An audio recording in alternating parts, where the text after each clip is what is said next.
Hi hi. வெள்ள ஃபிகரா சிகலா correct பண்ணி கல்யாணம் பண்ணல. ஒரு சேலஞ்ச் ஒன்னு ட்ரை பண்ணலாமா? கதெல்லாம் கேட்டிருக்கீங்களா நீங்க சின்ன வயசுல?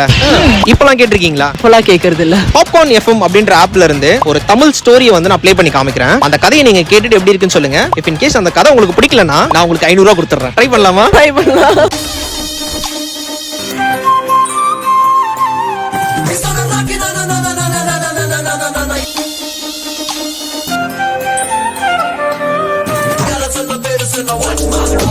Pass pass pass. நல்லா தானே போயிட்டு இருந்துச்சு. ஏன் சடனா ஸ்டாப் பண்ணிட்டீங்க? ப்ரோ ஏன் ஸ்டாப் பண்ணீங்க? நல்லா இருந்துச்சா? இன்ட்ரெஸ்டா இருந்துச்சு. இதோட கிளைமாக்ஸ் உங்களால கெஸ் பண்ண முடியுதா? என்னன்னு தெரியலையே. தெரிஞ்சுக்கணும்னு ஆசையா இருக்கா? ஆமா ஆசையா இருக்கு. ப்ளீஸ் ப்ளே பண்ணுங்க திரும்பி. பாப்கார்ன் எஃப்எம் ஆப்ல வந்து எல்லா விதமான தமிழ் ஸ்டோரிஸும் ரொம்பவே இன்ட்ரெஸ்டிங்கா இருக்கு. மத்த ஆப்ஸ் மாதிரி அப்பப்போ நம்ம வந்து சப்ஸ்கிரைப் பண்ணணும்ன்ற அவசியம் இல்ல. இதுல சப்ஸ்கிரிப்ஷன்ற பேஜுக்கே இடம் இல்ல. உங்களுக்கு எப்பெல்லாம் ஸ்டோரி கேட்கணும்னு தோணுதோ அப்பெல்லாம் நீங்க ரீசார்ஜ் மெத்தட்ல காயின் பேசிஸ்ல நீங்க ஸ்டோரிஸை வந்து கேட்டுட்டே இருக்கலாம். இந்த பாப்கார்ன் எஃப்எம் ஆப்ல வந்து உங்களுக்கு எந்த விதமான ஹோஸ்ட்ஃபுல்லான ஆட்ஸ் வந்து ரன் ஆகாது. உங்களால ரீசார்ஜ் பண்ணி ஒரு ஸ்டோரியை கேட்க முடியலனாலும் வாலண்டியரா ஒரு ஆடை பார்த்துட்டு அது மூலமா ஒரு எபிசோட் அன்லாக் பண்ணி உங்களால லிசன் பண்ணிக்க முடியும். இந்த ஆப்பை டவுன்லோட் பண்ணிட்டு நான் கொடுக்கிற மெய் மீடியா 333 ரெஃபரல் கோட் யூஸ் பண்ணீங்கன்னா உங்களுக்கு ஆப் டவுன்லோட் பண்ணதுக்காக 100 காயின்ஸ் வந்து ஃப்ரீயாவே கிடைக்கும். அது மட்டும் இல்லாம அவங்களோட பாப்கார்ன் எஃப்எம் அப்படின்ற பேஜை ஃபாலோ பண்ணுங்க. மெய் மீடியான்ற நம்மளோட இன்ஸ்டாகிராம் பேஜ் நீங்க ஃபாலோ பண்ணீங்கன்னா இன்னும் அதிகமான பெனிஃபிட்ஸ் வந்து உங்களுக்கு அந்த ஆப்ல காத்துட்டு இருக்கு. சோ இப்பவே மறக்காம இன்ட்ரெஸ்டிங்கான தமிழ் ஸ்டோரிஸ் கேட்கணும்னா பாப்கார்ன் எஃப்எம் ஆப்பை உடனே டவுன்லோட் பண்ணுங்க. Okay bro.